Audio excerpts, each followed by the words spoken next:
কাজ করেছেন। গোপা আন্টি বলে গেলেন, দীপ্তি আন্টি বলে গেলেন, তারা সকলেই একই বিষয়ের উপর আলোকপাত করে গেছেন। সেই একই বিষয়ে ঈশ্বরের আত্মা আমার অন্তরকেও নাড়া দিয়েছে। আর সেই বিষয়ে আমরা আরেকটু গভীরভাবে দেখব। তাই যদি প্রথমেই আমরা নারী বিষয়ে চিন্তা করি, তাহলে প্রথমেই একটা নাম বাইবেল থেকে হঠাৎ সঙ্গে সঙ্গে উঠে আমাদের মাথার মধ্যে ঢুকে যায়। তার নাম কি? মরিয়ম। প্রথমেই তার নাম আমরা চলে আসি। কেন মরিয়ম?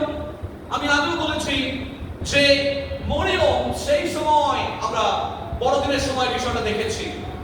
তবে আমরা একটু ফ্রম আ ফ্রেশ পার্সপেক্টিভ আমরা আরেকবার ওই চরিত্রের দিকে তাকাবো, যে চরিত্রটা শুধু প্রভু যিশুর মা হিসেবে নয়, কিন্তু তার একটা ঈশ্বর তাকে একটা বিশেষ দায়িত্ব দিয়েছিলেন। কি সেই দায়িত্ব?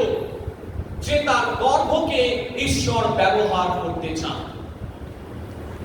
ঈশ্বর তার গর্ভটাকে আজকে ব্যবহার করতে চান। তার গর্ভটাকে তিনি তার গর্ভের মধ্য দিয়ে ঈশ্বর তার মনোনীত দাসকে পৃথিবীতে পাঠাবেন। এর সঙ্গে আজকের দুনিয়ার যে কনটেক্সট, আমি সেই বিষয়ে কিছু আলোকপাত করব। আজকে এমন একটা পরিস্থিতির মধ্য দিয়ে যাচ্ছি যেখানে বিয়ে হচ্ছে একটা অত্যন্ত বোরিং ব্যাপার। কি ব্যাপার? বোরিং ব্যাপার। আজকালকার দিকে ছেলেমেয়েরা বিয়ে করতেই চায় না, কারণ বিয়ে করলে অনেক দায়িত্ব নিতে হবে। এখন তারা লিভ টুগেদার থাকতে চায়, লিভ ইন রিলেশনশিপ। তারা সেই লিভ টুগেদারের মধ্য দিয়ে তারা দৈহিক যা চাহিদা সমস্ত কিছু পরিপূর্ণ হয়ে যাচ্ছে। তাহলে সেখানে আমার বিয়ের বন্ধনের মধ্যে আসার কি প্রয়োজন? সেই রকম কনটেক্সটে 2025-এ আমরা দাঁড়িয়ে রয়েছে। অস্বীকার করতে পারি কেউ আমরা? এমন একটা কনটেক্সটের মধ্য দিয়ে চলছি যেখানে বিয়ে নামক বস্তুটি নিতান্তই একটা তুচ্ছ ব্যাপার।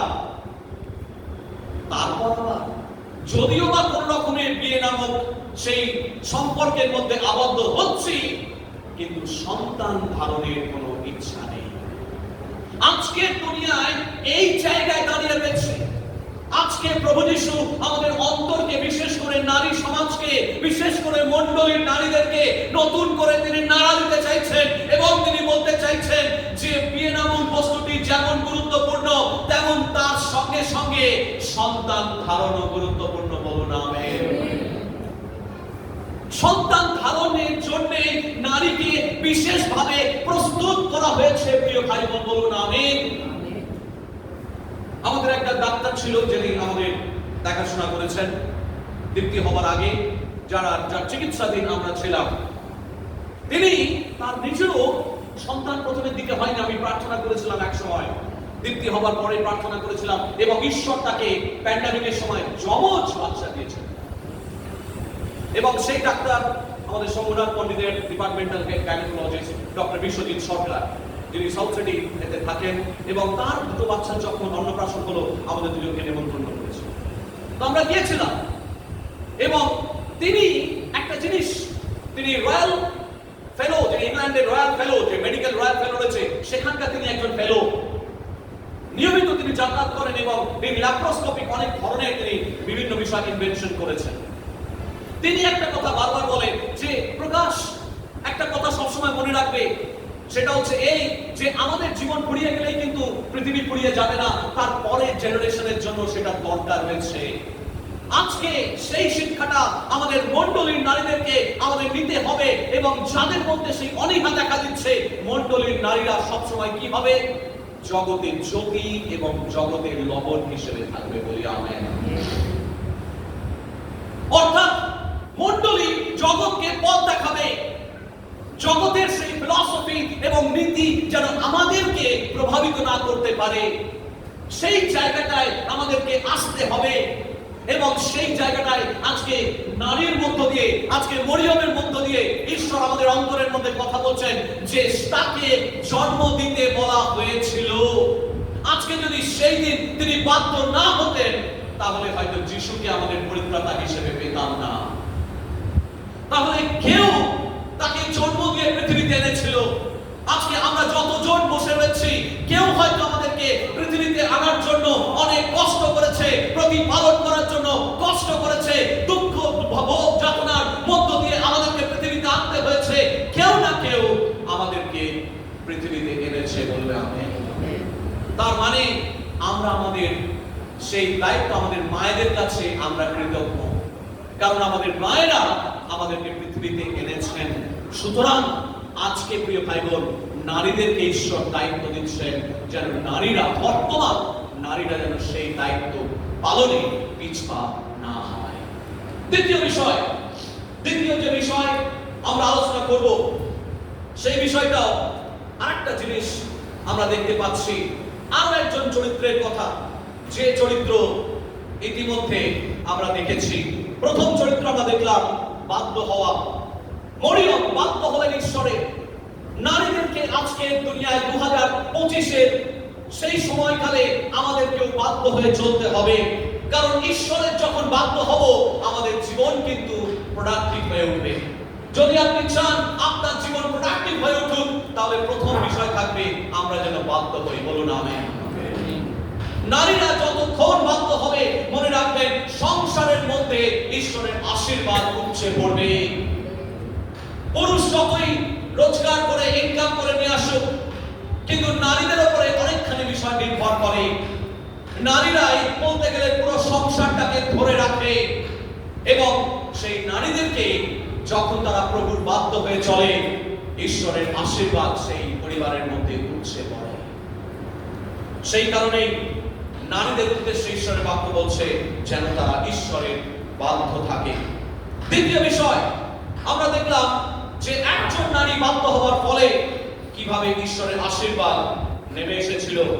দ্বিতীয় বিষয় আমরা দেখতে পাই, কোথায় দেখতে পাই? আমরা দেখতে পাই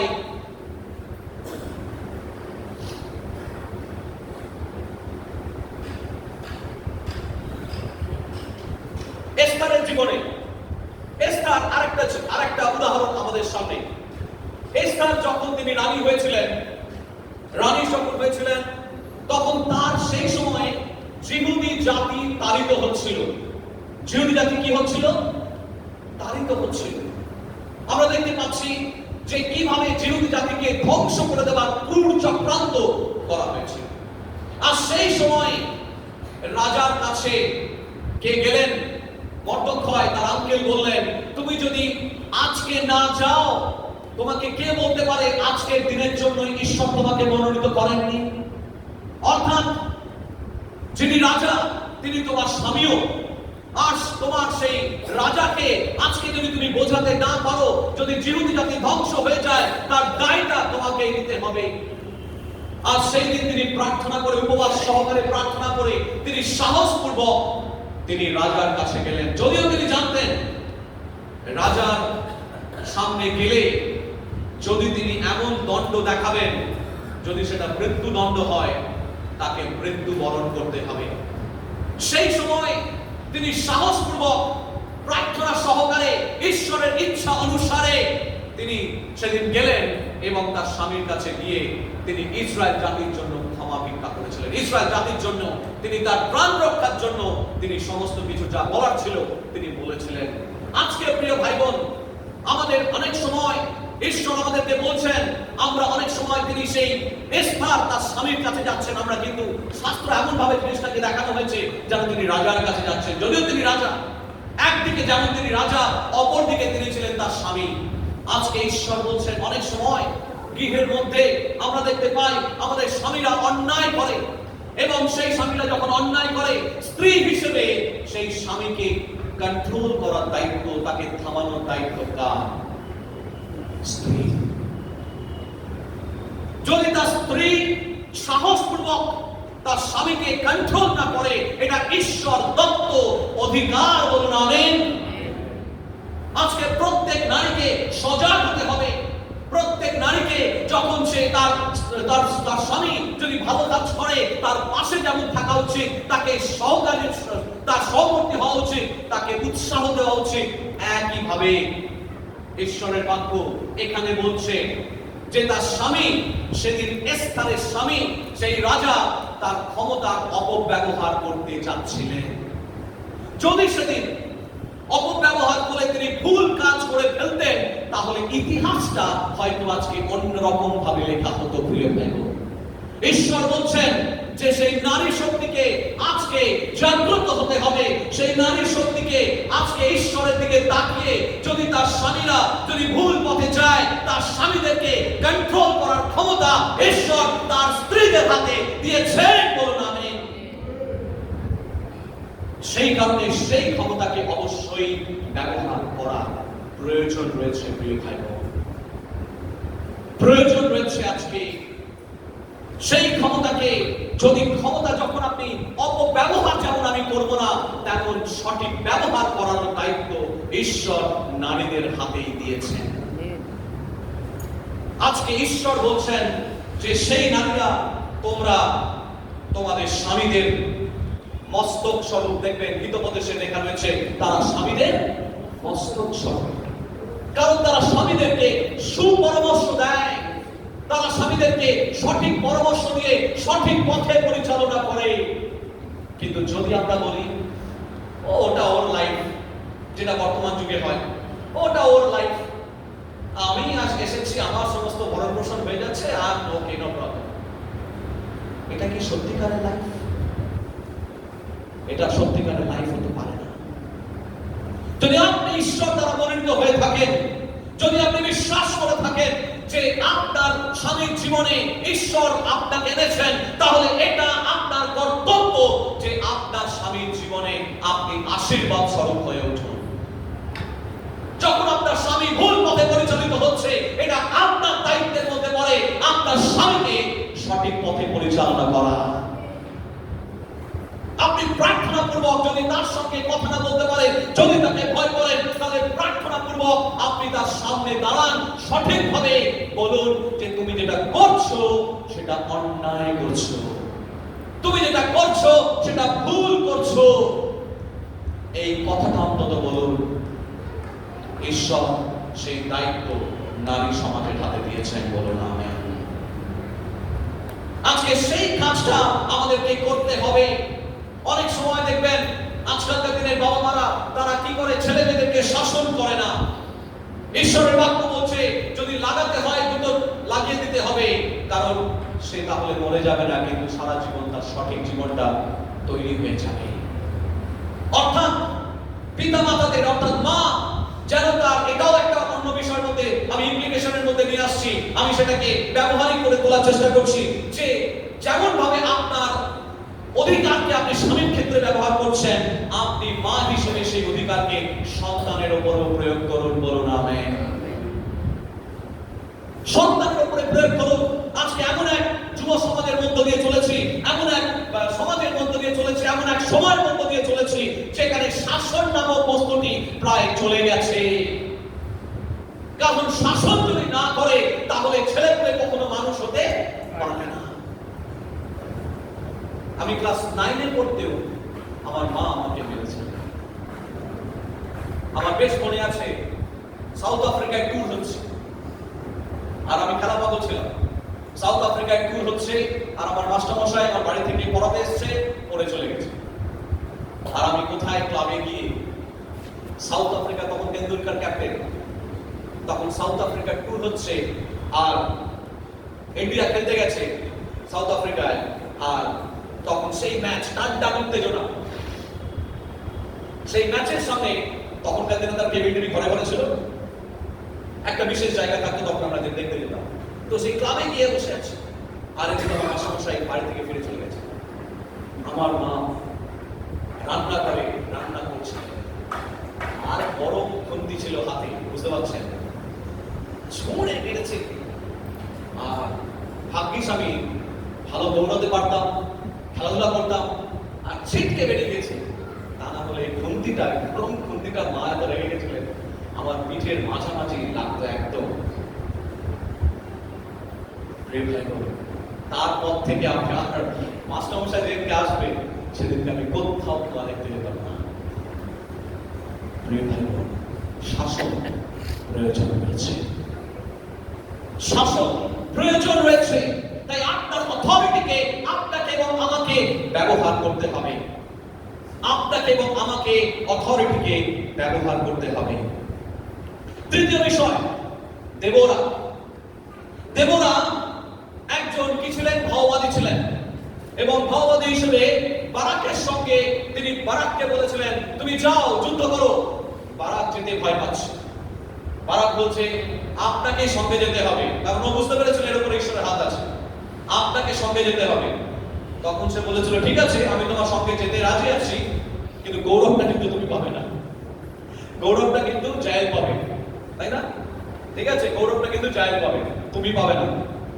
অতএব সে রাজি হয়েছে, সে কিন্তু গেছে এবং সেই যুদ্ধে জয়লাভ করেছে। এখানে দেবোরার বিষয়টা কি? একজন নারী, তার উইজডম, তার প্রজ্ঞা খুব গুরুত্বপূর্ণ। প্রিয় ভাই বোন, অনেক সময় আমরা ছেলেরা ভাবি আমি ছেলে, পুরুষতান্ত্রিক সমাজ, ট্র্যাডিশনাল কিছু কিছু মূল্যবোধে আমরা বিশ্বাস করি। আমরা অনেক সময় ভাবি যে আমরা ছেলে, আমাদের কোনো জ্ঞানের দরকার নেই, আমরা নিজেরাই এখন সর্বে সর্বা, আমরা নিজেদের মধ্যেই যথেষ্ট। আপনি তেমনটা মনে করেন? কতজন পুরুষ আছেন মনে করেন? একটু হাত তুলুন। যে আমার স্ত্রীর সাহায্যের দরকার নেই, আমি একাই একশো। আমি কিন্তু তা মনে করি, কারণ আমি অনেক ক্ষেত্রে জানি এবং দেখেছি কোন জায়গায় যদি প্রয়োজন হয় আমাদেরকে তাদের কাছ থেকে পরামর্শ নিতে হবে বলে আমি, কারণ ঈশ্বর নারী শক্তির মধ্যে কিছু সূক্ষ্ম বুদ্ধি দিয়েছেন। দেবোরা হচ্ছে তার জ্বলন্ত নিদর্শন। দেবোরা সূক্ষ্ম বুদ্ধি। বারাক সে মিলিটারি নেতা, সে একবারে বলছে আমি এক্ষুনি যুদ্ধ জয় করে আসবো, সেনাপতি সে, কিন্তু যেতে ভয় পাচ্ছে। নারী বলছে তুমি না গেলে আমি যুদ্ধের মধ্যে যাব না বাবা। আজকে সেই রকম হওয়া দরকার রয়েছে, যেন সেই সূক্ষ্ম প্রজ্ঞা যখন প্রয়োজন রয়েছে নারী শক্তির কাছ থেকে আমাদেরকে নিতে হবে, বলুন আমি। গত কিছুদিন আগে আমাদের খুব বিখ্যাত একজন, অনেক গান তিনি লিখেছেন, তার স্ত্রী মারা গেছিলেন, জয়েন্ট পার্টি। তার স্ত্রী মারা যাওয়ার কারণে তাকে বেরিয়ে দিতে হয়েছিল, এবং তার বাড়িতে গত শুক্রবার মেমোরিয়াল সার্ভিস বা স্মৃতি সভা ছিল। তো আমরা গেছিলাম, সভা পরিচালনা করছিলাম, এবং তারপরে আমি সভা পরিচালনা করার পর আরো অনেক মিনিস্টাররা এসেছিলেন। সেইখানে আমার স্ত্রীকে দায়িত্ব দেওয়া হয়েছিল, জয়েন্ট স্যার দিয়েছিলেন যে মমিতা তুমি সমস্ত প্যাকেটগুলো ডিস্ট্রিবিউশন করো। আরো একজন ছিল। তো শেষে আমাকে জয়েন্ট স্যার ফোন করে বলছেন, প্রকাশ আমি দেখলাম পরীক্ষা করে মমিতার বুদ্ধি আছে, কিন্তু খুব অর্গানাইজ ভাবে জিনিসগুলো করতে পারে। আমি পরীক্ষা করছিলাম এবং দেখলাম ও কিন্তু খুব সুন্দরভাবে ও সাজিয়ে গুছিয়ে জিনিসগুলোকে কিন্তু করতে পারে, খুব ভালো মেয়ে। ঈশ্বরে আসে। আমি কিন্তু কিছু বলিনি, আমি জানি, কিন্তু আমি কিন্তু কিছু বলিনি। কিন্তু ঈশ্বর তার মধ্য দিয়ে, সে যা নিজের কাজ করেছে তার সূক্ষ্ম বুদ্ধির মধ্য দিয়ে সাধারণ মানুষ, এমনকি যারা মিনিস্টার, তারাও বুঝতে পারছে যে সেই নারীর মধ্যে ঈশ্বর নিয়ে গিয়েছে। আজকে প্রিয় ভাই বোন, দেবোরার মধ্যে সূক্ষ্ম বুদ্ধি ছিল, আজকে নারীদের মধ্যে সূক্ষ্ম বুদ্ধি রয়েছে। প্রত্যেকটা নারী নিজেকে যেন মনেহীন বলে মনে না করি, বলি আমেন। আজকে প্রিয় ভাই বোন, আমরা যেন নিজেদেরকে ছোট না মনে করি, আমরা যেন নিজেদেরকে খাটো না মনে করি, আমরা যেন মনে না করি যে আমাদের দ্বারা কিছু হবে না, আমরা যেন মনে না করি যে প্রভু আমাদেরকে ছোট করে তৈরি করা হয়েছে। অনেক সময় ভুল ভাবেও ব্যাখ্যা দিয়ে থাকে, অনেক পালক পুরোহিতরা দেখবেন এইভাবে ব্যাখ্যা দিয়ে থাকে, ওই নারীদের জন্যই পাপ প্রবেশ করেছিল। কিন্তু নারী শক্তির মধ্যে যে কি ধারণ শক্তি রয়েছে, সেই ভয়ঙ্কর শক্তি। অনেক সময় কথায় কথায় বলি তারা কই মাছের প্রাণ। তারা কতটা যারা সহ্য করতে পারে, তারা আমরা সহ্য করতে কেউ পারবো না। 10 মাস 10 দিন একটা শিশুকে সেই গর্ভের মধ্যে ধারণ করার পরে যখন তারা পুত্র সন্তান বা কন্যা সন্তানকে তারা সন্তানকে প্রসব করে, তাদের যে কি নিদারুণ যন্ত্রণা, সেই ক্ষমতা কেবল ঈশ্বরই তাদেরকে দিয়েছেন। আজকে সেজন্যে আমরা নারীর প্রতি আজকে আমরা নিজেদেরকে সম্মান প্রদর্শন করতে শিখি বলি। আজকে এমন এক সমাজের মধ্য দিয়ে যাচ্ছি সেখানে নারীদেরকে সম্মান দেওয়া হয় না। মনে রাখতে হবে আমাদেরকে, নারী শুধু ভোগ্য পণ্যের জিনিস নয়, নারী মা জাতীয় বটে। আর সেই কারণে প্রত্যেকটা নারীকে সমাজের মধ্যে শুধু নয়, সেটা পরিবারের মধ্যেও নারীকে সম্মান দিতে হবে। নিজের পরিবারের মধ্যে, নিজের সমাজের মধ্যে, নিজের কলেজের মধ্যে, নিজের স্কুলের মধ্যে, নিজের ওয়ার্ক প্লেসের মধ্যে, প্রত্যেকটি জায়গায় আজকে নারীকে সম্মান দিতে হবে প্রিয় ভাই বোন। কারণ নারী এবং পুরুষ কেউ ছোট নয়, দুজনে উভয় সমান সমান নামে। আজকে উভয় উভয়কে যদি আমরা সম্মান দিতে না পারি, ঈশ্বর কিন্তু দুঃখ পান। কারণ ঈশ্বর প্রথমে নর সৃষ্টি করেছিলেন এবং নরের পাঁজর থেকে হাত খুলে নারী সৃষ্টি করলেন। তার মানে নর এবং নারী দুজন একে অপরের অঙ্গাঙ্গী ভাবে একে অপরের পরিপূরক। তাই এককে বাদ দিয়ে আরেকজনকে পাওয়া যায় না। তাই আজকে যদি আমরা সেই নারী সমাজকে তুলে ধরতে চাই, তাহলে প্রিয় ভাই বোন, আজকে সেই সময় এসেছে যখন আমরা নারীদেরকে সম্মান করতে শিখি। আজকে আরেকটি বিষয় দিয়ে শেষ করব। আমরা অনেক নারীর বিষয় রয়েছে, কিন্তু আরেকটা নারীর ব্যাপারে যদি আমরা না বলি তাহলে সেটা অসম্পূর্ণ থেকে যাবে। আর সেটা হচ্ছে আমার ভীষণ প্রিয় একটি হচ্ছে লয়ালটি, রুথস কমিটমেন্ট। অর্থাৎ রুথের শাশুড়ির নাম কি ছিল? নাওমি বা নাওমি। আর সেই নাওমি তার স্বামীরা মারা গেছে, অর্পা ইতিমধ্যে চলে গেছে, দুজন বউ, দুজন ছেলে, দুজন বউ, বৌমা। অর্পা চলে গেছে, স্বামী মারা গেছে, অর্পা চলে গেছে তার বাপের বাড়ি। এখানে তাকে বেঁধে রাখার কিছু নেই। কিন্তু রুথ তার নাওমিকে ছাড়েননি। তিনি বললেন, তোমার দেশ আমার দেশ, তোমার ঈশ্বর আমার ঈশ্বর। এই চরিত্রটাকে আমার ভীষণ কাছের চরিত্র বলে মনে হয়। আমি ভীষণ সম্মান করি রুথ, যে তার স্বামী মারা যাবার পর চলে যেতে পারত অর্পার মতো। শাশুড়িও তাকে ছেড়ে দিয়েছিল, বলেছিল তুমি তোমার মতো জীবন বেছে নাও, কিন্তু সে তার শাশুড়িকে ছাড়েনি। আজকে এমন একটা সমাজের মধ্যে বাস করছি যেখানে শাশুড়ি বৌমার সঙ্গে সাংঘাতিক বলে, শাশুড়ি বৌমা তেলে চলে আর বাড়িওয়ালা ভাড়াটে, কোনোদিন একসঙ্গে হয় না। কিন্তু এইখানে অর্পা চড়ে নাওমি এবং রুথের বিবরণ থেকে আমরা দেখতে পাই যে দুটো সম্পূর্ণ আলাদা ক্যারেক্টার। আজকে সেই রূপ আমাদেরকে বাইবেল বলছে আমরা যেন সেই রূপ আমাদের পরিবারের মধ্যে সেই রকম পরিবেশ তৈরি করতে পারি বলি আমেন। আজকে নারীদের উদ্দেশ্যে যদি বলছে, সেখানে যেমন ভাবে শাশুড়িদের উদ্দেশ্যে তিনি নাওমি একটা শাশুড়িদের একটা সুন্দর উদাহরণ স্বরূপ হয়ে দাঁড়াচ্ছেন। তিনি বলছেন যে তার শাশুড়ি তার বৌমা, তার ছেলে মারা গেছে, তার বৌমাকে নিজের কন্যার মতো দেখছে। আজকে যারা শাশুড়ি রয়েছে, এখানে যারা শাশুড়ি মা হিসেবে রয়েছে, কতজন আমাদের বৌমাদেরকে নিজেদের মেয়েদের মতো দেখি? যদি আপনি নিজের মেয়ের মতো শাশুড়ি হয়ে থাকেন, দেখবেন অর্ধেক সমস্যা মিটে গেছে। আর কতজন যারা বৌমা হিসেবে রয়েছে, তারা কতজন নিজেদের শাশুড়ি মাকে নিজের মা বলে মনে করি? আমরা কতজন বলতে পারি যে তোমার দেশ আমার দেশ, তোমার ঈশ্বর আমার ঈশ্বর?